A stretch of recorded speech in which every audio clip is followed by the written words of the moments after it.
रक्षाबंधनाचा सण आहे दादा, आता 2 दिवसावर आलेला आहे. रक्षाबंधनाच्या सणाच्या दिवशी ती बहीण त्या भावाची वाट पाहत असते. माझा भाऊ मला न्यायला येणार आहे, माझा भाऊ मला न्यायला येणार आहे, माझा भाऊ आल्याच्या नंतर माझी बॅग आहे का हातामध्ये घेणार आहे, माझा भाऊ मला आनंदाने त्याच्या घरी घेऊन जाणार आहे. ज्यावेळेस माझा भाऊ मला घेऊन जाईल ना, त्यावेळेस रक्षाबंधनाच्या दिवशी मी त्याला ओवाळल्याच्या नंतर त्याला कुमकुम टिलक करल, आणि कुमकुम टिलक केल्याच्या नंतर माझा भाऊ त्या ठिकाणी हात पुढे करेल. हात पुढे केल्याच्या नंतर माझ्या भावाच्या असणाऱ्या हातामध्ये मी राखी बांधल दादा.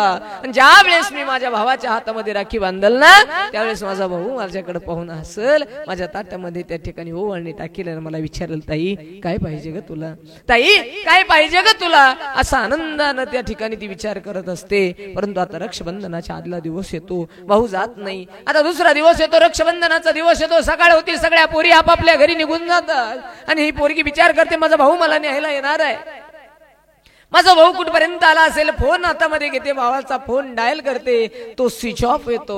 आता भाऊ त्या ठिकाणी मला न्यायला येणार आहे म्हणून पोरगी दारामध्ये बसते आणि सासू विचारते, का ग सगळ्या पोरी गेल्या, तुला नेण्यासाठी तुझा भाऊ नाही येणार का, माझी पोरगी आली बघ माझ्या घरी, तुझा भाऊ नाही येणार का. पोरगी बारीक तोंड करते, नाही माझ्या भावाला शेतातलं काम असतं नाही का, म्हणून माझा भाऊ थोडा उशीर राहील. आता दुपार होते, आता संध्याकाळ होते, परंतु भाऊ येत नाही. आणि त्यावेळेस ती पोरगी त्याच्या अंतकरणातल्या भावनेला हात घालते. पोरगी म्हणते, अरे दादा मी तुझी वाट पाहते रे दादा, मला भेटण्यासाठी कधी येणार आहे दादा, दादा सांगणार रे दादा तू कधी येणार आहे मला भेटायला.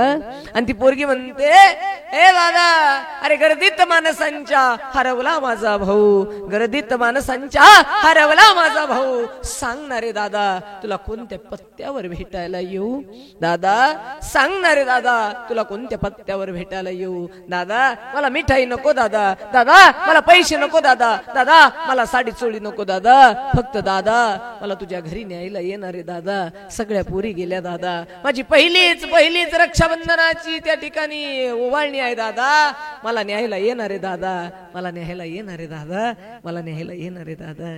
असं म्हणून बिगर जेवता पोरगी झोपी जाते. रक्षाबंधनाचा दिवस निघून जातो दादा, परंतु भाऊ कधी न्यायला येत नाही. आणि त्या दिवसापासून त्या बहिणीचं आणि त्या भावाचं वैर लागतं. पुन्हा त्या आयुष्यात एकमेकाला कधी बोलत नाही. माझी विनंती आहे, अरे बहीण भावाचं अगदी पवित्र नातं या जगाच्या पाठीवर आहे माई बाप, म्हणून विनंती करेल मी तुम्हाला, एक गोष्ट लक्षात ठेवा, काही करा पण स्वतःच्या बहिणीला स्वतःच्या भावाला जपा गड्या. त्याच्यात सगळ्यात महत्वाची गोष्ट आणि प्रेम आहे गड्या, त्याच्यात सगळ्यात महत्वाची गोष्ट आणि प्रेम आहे गड्या.